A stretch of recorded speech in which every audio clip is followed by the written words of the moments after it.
Hi there, gallery members and new viewers alike. Thanks for tuning in for this latest edition of Gridiron Gallery. If you haven't seen my channel before up until this point with new videos, recommend you like this one and subscribe for more. We got plenty of content on all your favorite football leagues. And for those gallery members out there, thank you as always for tuning in. Really can't appreciate you enough. Now, on to the show.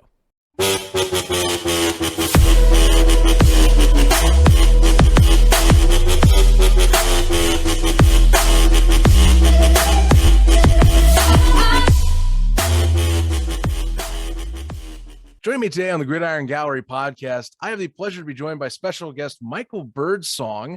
You may know him as the starting quarterback for the Leipzig Kings, or you've seen him as well in the X League with Fujitsu Frontiers. He's also been with the BC Lions. He's been everywhere. He's had plenty of stops on several of the leagues around the world or in the alt football scene. Michael, thank you for joining me today. And I want to say to start off, congrats on the win this past week. I know you guys are on a 3-game win streak for the Kings. Some are saying you're the hottest team right now in the ELF and getting hot at the right time. How are things for you guys on your end? I mean, it's coming down to the wire. Yeah, it's definitely.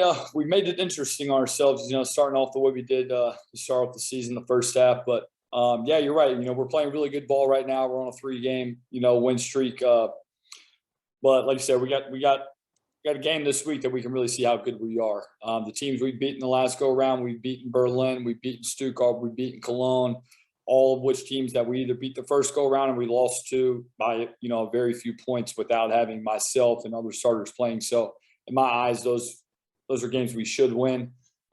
This game this week and Warclaw the following week, we're going to see how good we are. We're going to see how hot we are. We're going to see what we can do with a fully healthy squad.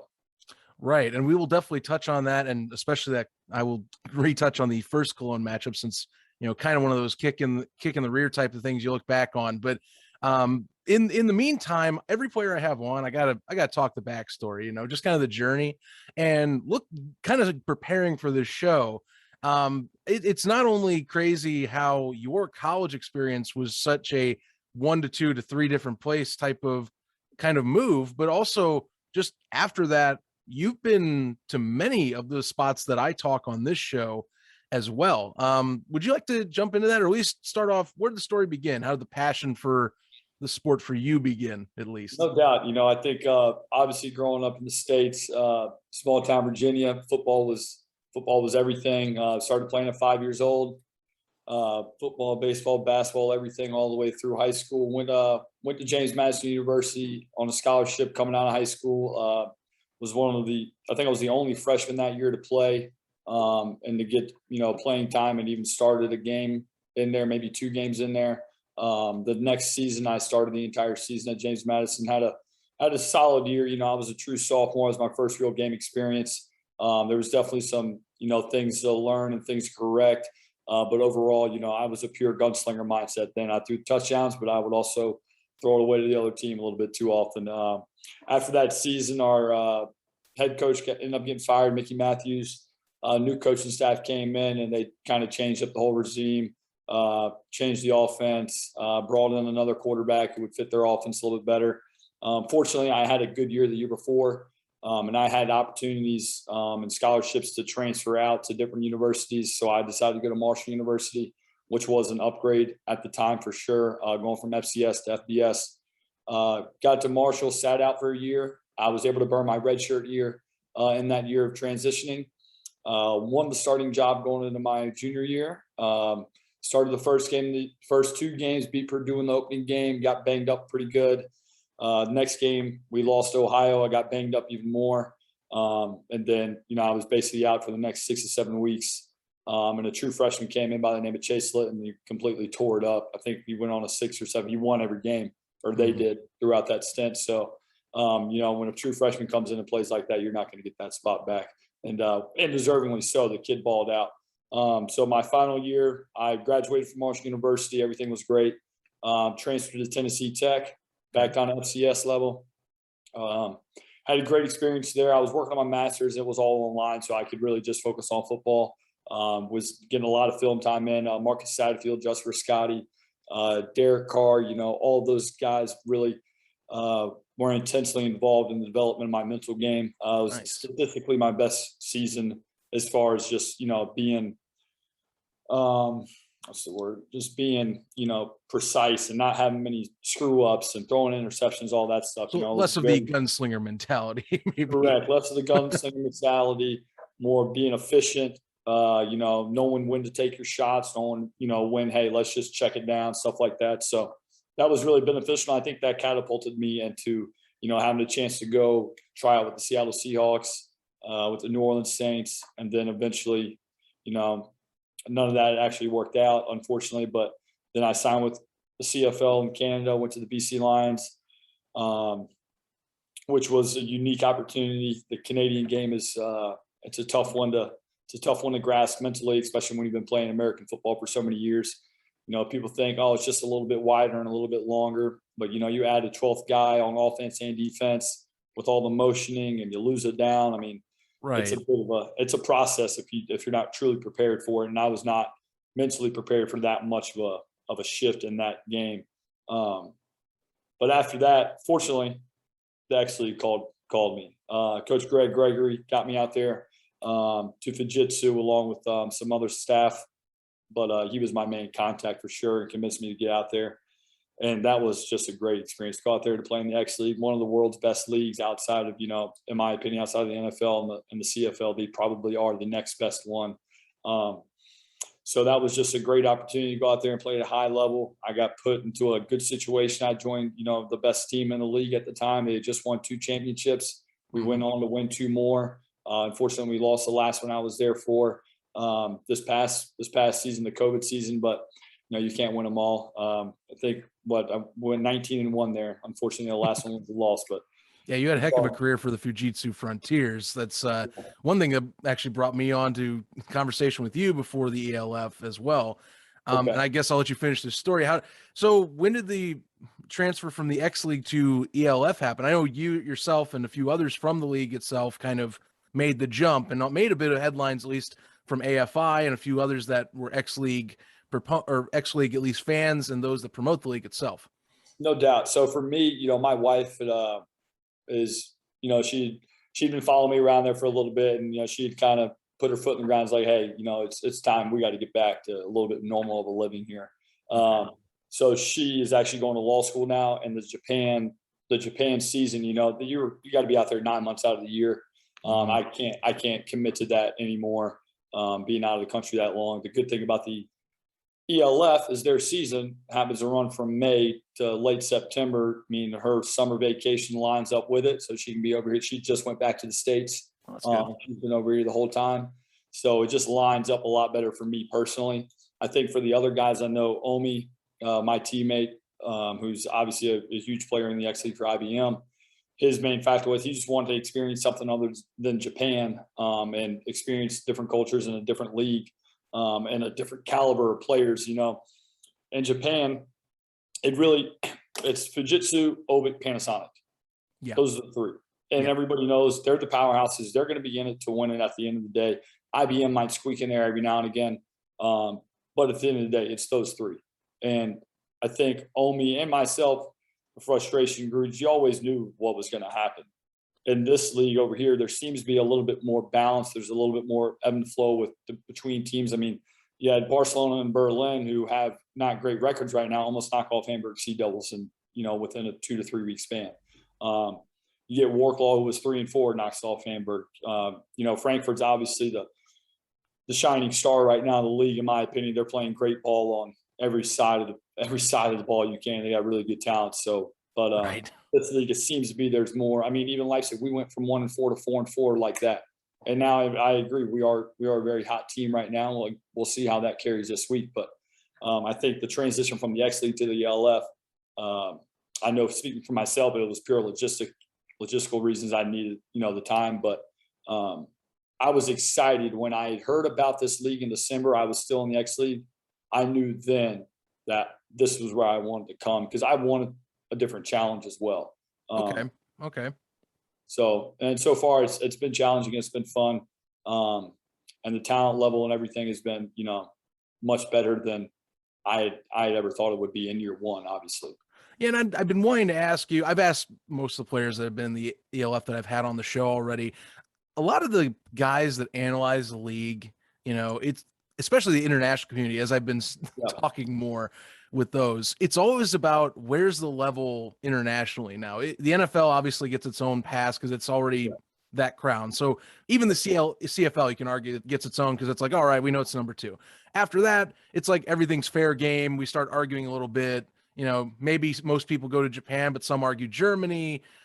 How is the ELF in terms of the global scene, since Japan generally gets that 3rd slot usually? I'd say so. Here's my big thing, and I've gotten into discussions with folks about this. I think there's more individual talent. There's no think. I know there's more individual talent in this league than there is in even the X League, which has a ton of individual talent. Right. There's bigger, stronger, faster guys in this league. But what the X League has that the ELF does not have, and I'm not sure they will get for some time because they need more. They need to get contracts. I get paid year round in the X League. So what can I do? I could commit year round to do my job and be in the utmost best condition. That's every player on the team. We were there for 9 months out of the year. You're there for 9 months out of the year. You have great team camaraderie. You have great chemistry. You know exactly what's going on. You're getting coached 9 months, 10 months out of the year. I mean, you can't, there's no substitute for that. That's the difference between the X League and the ELF. The X League has better teams because they are there year round. There's no turnover. They're getting financially supported year round. So that's the difference. And that's why the X League has the top 3 teams. Now, other than the top 3, I'm talking top 3 teams here. They are, they're on a different level still, but I'm not saying that Frankfurt is not right on their tails, because they might just be. And, Hamburg, if they can get some things going, and then, maybe a Warklaw, maybe a Leipzig, maybe a Cologne. The game's just different as well. The ELF is way more powerful. Okay. You get hit in this league, it. Okay, so it's definitely more a power hitting. Yes. You're ready to brace. The X League is pure speed. I mean, my first year there, we had a running back, Trayshawn Nixon, about 105 kilos, 235 pounds, roughly, give or take. He ran through the league. He broke the record, ran for 2,000 yards in 8 games, something like that. Wow. Because he's so big and so strong. I mean, a big back will do that. Madre London would do the same exact thing or worse. It's just, they're not used to that type of physicality, but they'll coach around it. That's what the X League's about. They got coaching, they're experienced. My head coach of jiu-jitsu was a freaking GA for San Diego State for some time, learning what it's about, learning how to build a culture, learning how to build a program. So they take the effort. They spend the money to elevate their game. And that's what it takes. And that's why right now they're still up. Now, I will say, I expect the LF in the next 2 to 4 years to catch and surpass and to be the number 3 marquee league in the league. And the only reason I say that, because I talk to Japanese players all the time who want to get out and come here. Ooh, okay. So talent will be getting stolen from these other leagues because the LF is actually willing to pay the homegrown talent. Right. That's a lot. That's a big case. I know a lot of the club scene in Europe, it's more about, hey, if you're homegrown, you come here and you want to play, it's to kind of get out and do that. You pay the club, you go and play for them. And then to compete, we then go get an import player from the US and pay them. Aaron Ellis, when I first interview I had about the international scene, that was his thing. He was like, yep, that's how it works, or that's kind of how it works. Yeah. And so it's nice to see that that's definitely changing, and that the ELF's trying to make that hey, homegrown guys deserve money too. Let's make these guys highlighted and make them look like they are talents that are global, absolutely. Audience around the world. You nailed it right there. That's a great thing the ELF's doing. Every player's getting, you're on the team. You should be getting some compensation for being on the team. You're a part of whatever the culture that's going on in that organization. You're a part of it. You're what's making them go. So yeah, you're darn right. You should be getting compensated at least a little bit. I don't care if you're the 3rd string guy. You're doing something to help us out. So yeah, that's the ELF is great for that. And obviously it'll only grow from here. So that's all. Well, I want to ask you. So another show I've helped start up, and I kind of am getting used to, because I talk X League with you, and it's the newest one to me in terms of like exposure and getting used to it. Something I'm running into, it seems the league doesn't care to promote as much as, say, others. The ELF's been fantastic with marketing. They've done so well, and in such a short time, it still amazes me every time I talk to someone on here about it. But you look at the X League, and I talk with colleagues that I work with on a sideshow Gridiron Japan, or John Gunning from Inside Sports Japan, and all I talk is they seem like they almost hate to market themselves. Yeah. Is that so? Why is that to you? I don't get that. Man, you nailed it right on the head. I talk with Omi all the time about this, especially after we came here and we see what it's supposed to be like. The ELF is doing, they're doing an absolutely terrific job of marketing, of putting this league on notice, get people excited. The X League, the only reason that league is not just completely leveled up around the whole world and gotten away from everybody, because the talent is there, in terms of, homegrown talent. They just need a little bit more financial support, and they could take it to another level. And all they got to do is market. They don't market anything. My first year there, they had English, trans press folks, so they could get out English articles about the games. My year 2, they got rid of the English, just only in Japanese. Yeah. And John could probably tell you about that, because I think he was a part of that when all that went down. It was he's told me plenty. Just weird, funny business that goes on with that league and how they run it. The thing is, if they I think they see what the ELF is doing a little bit, because now they're making people pay to view the content, just like the ELF did. They just did something else that copied the ELF. So maybe they're starting to catch wind that, hey, we can do something with this. They've been around for years, and they've been the top dog for years. I just hope it's not too late for them to finally start getting in gear, because the ELF has just catapulted themselves in 1 year and a couple months in a COVID year. Yeah. So right there, they're on the tails. They're right on their tails, and I'm excited to see where it goes. I think it's good to have 2 different leagues like that competing to try to be the next top dog. So I think it's good for the world of football.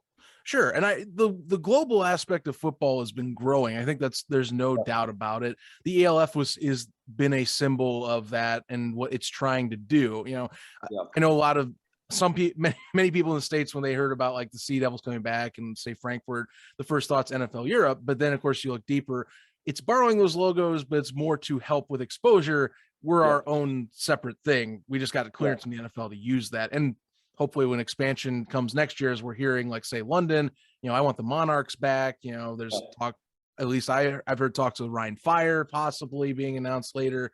So who knows, but plenty of opportunities. I got to ask you though, you said short time. So I had this question for Daniel on a episode I had him on. Leipzig was one of the teams that, at least to many of us, and from what Daniel implied, was kind of thrown together the quickest, or it had the least amount of time. What was your experience with that? Did it seem like a mad dash to get things on the field? Yeah, you could definitely say that it was a mad dash getting things together. When you get your helmets 2 days before the first regular season football game, I'd say it's pretty much a mad dash. I think we all got in here. So I initially signed with Ingolstadt back in February with what was going to be the Praetorians, and then obviously them and the other team, the German Knights, fell through, and everything was kind of chaotic. And then Cologne's up, and then Leipzig's up, but then Leipzig doesn't announce a coach for a couple of weeks. I think coach signed on like the 4th of April. I signed like within a week later. He got out here early May. Okay. I got out here May 15th. Most people were here by like May 21st. Some didn't get here till June.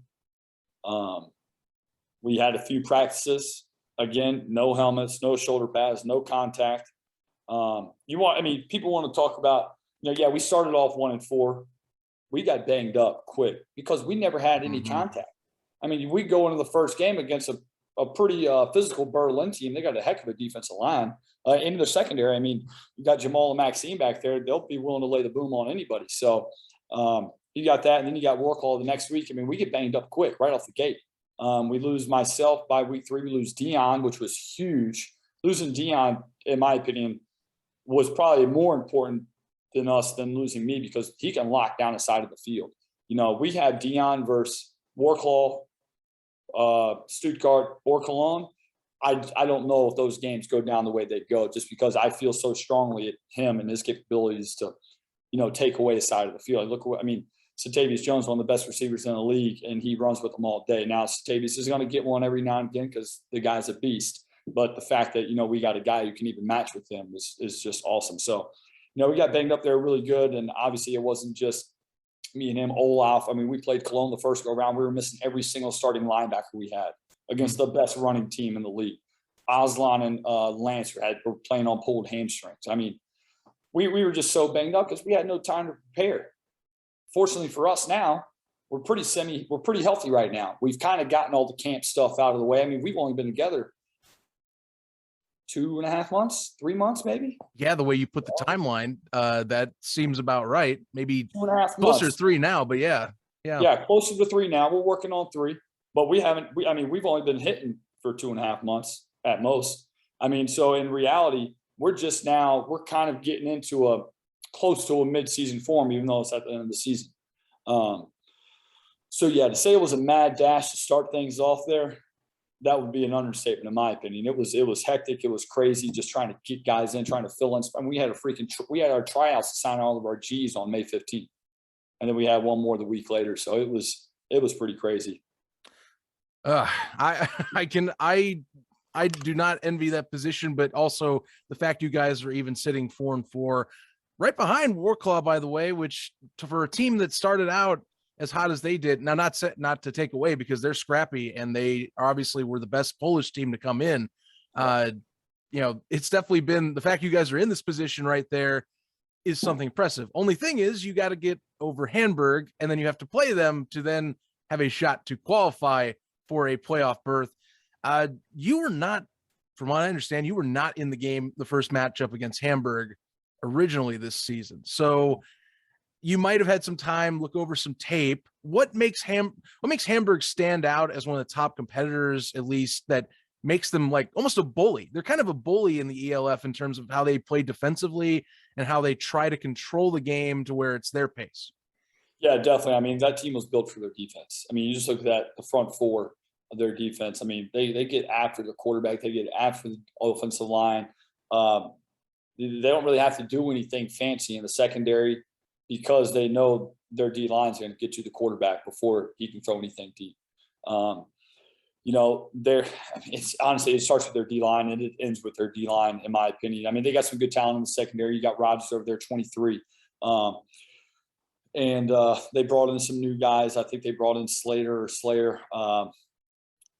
the new American who replaced the other guy who got hurt. 25, I think is his number. Yeah. They brought him in. It seems like he likes to hit a little bit. But, again, their defense starts and ends with their defensive line, and they get after it. I mean, they are truly an impressive group that they got going on over there. We're trying to figure out a way to stop them this week. We couldn't stop them the first go-around we played them, so we're trying to play with some things and see what we can do. But, yeah, I know our O-line is looking forward to it, looking forward to get a little redemption and, get some pride back in them after what happened last time. And we'll see how it goes. You could say that I guess, if you look back at last week again with the Panthers taking a win over the Hamburg Sea Devils, first off, I thought it was kind of crazy that they pulled it off just because it felt like the first matchup they ran out of gas. So I don't know. But what really stood out to me was Kevon Turpin kind of showing up for them. And not to take anything away, I actually want to talk here. You have two very talented receivers of your own, some of the top ones in the ELF as well, that honestly, I think you guys can stand a chance there. What is I'm assuming the health for you has helped, but how have you been able to develop some chemistry so fast with these guys? It is just that you're over the camp, at least over the camp mentality, like you're talking. Because I mean, again, if we're talking in reception yardage and just some of the top names, Timothy Canoodle and Anthony Dabble Wolf are, they're common names that get brought up in the highlight reels. Yeah, no doubt. It's like you said, obviously it took a few weeks to get it rolling. And obviously I missed a few weeks, but, I was still throwing a little bit around. So, I was trying to keep that chemistry alive just a little bit. The good thing about those guys, is they're rangy. Obviously Dabble is a huge man. So it doesn't have to be perfect for him. He'll go find it. And Tim, he makes great adjustments, So again, if the chemistry is still not 100% where it needs to be, I can rely on those guys to, make the adjustments needed to make the catch. So yeah, it's been it's been a process here in the last 2.5 months, but we're definitely coming into a little bit of a groove these last few weeks. I mean, I think we've got 13 touchdown passes in the air the last 3 games, 14 actually. And we're right where we need to be offensively. We just need to keep going. Like I said, no offense to the other teams, they're not Hamburg. And we know what we got to go with this week. This is a prove-it game for us. This is one of the best defense, if not the best defense in the league. And everything we've done up to this point does not mean anything unless we can do it against these guys, in my opinion. Right. Well, I think the way you guys handled Cologne last week compared to how it was coming down the wire earlier in the season, I think that might have put the league on notice a little bit, just because, you being, of course, in the roster for that game helps. So might be having some people give you a bit more of attention than last time. I'm gonna probably have to edit out that thunder. Maybe not. I don't know. Or could be a sign of the explosives ahead for yourself. Here this weekend. Michael, thanks for joining the show. Really, I appreciate it. It's been great to talk to you and kind of get a little bit of just everything. Like I said, you've been everywhere, it seems. So it's nice to see kind of perspectives from all the places you've been, or at least where you've either participated or played, depending on, of course, the situation as well. I end this with this last question. Where are you with football? Where, like, your relationship with football right now? What do you see ahead? I know the ELF it's trying to be a sustained thing. I know you're not, of course, from the European countries. You're from America. So where are you in football at this moment, and maybe ahead for later the year or so? Right now, obviously, I feel like my mind is ticking better than it ever has with the game of football. And I can still play this game as long as I want it. Mentally, physically, I'm definitely obviously starting to break down a little bit. I've had, more injuries here the last few years than I, usually would have. It's all going to depend on what my body's telling me after the season. Obviously I've signed a 2-year deal here in Leipzig. So, I will be returning to the LF next year, assuming my body allows me to do so. But again, it's going to come down to what my body says. I'm not going to wear this thing out too much, playing this game, but I love the game. It's the greatest game ever in the world, in my opinion. And, I hope my body lets me keep playing a little bit longer.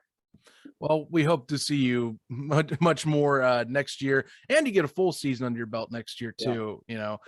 Hey, you say it's a harder hits, so gotta be sure you're maintaining yourself, bud. No doubt, I agree. But yeah, Michael, thank you. Best of luck this weekend against Hamburg.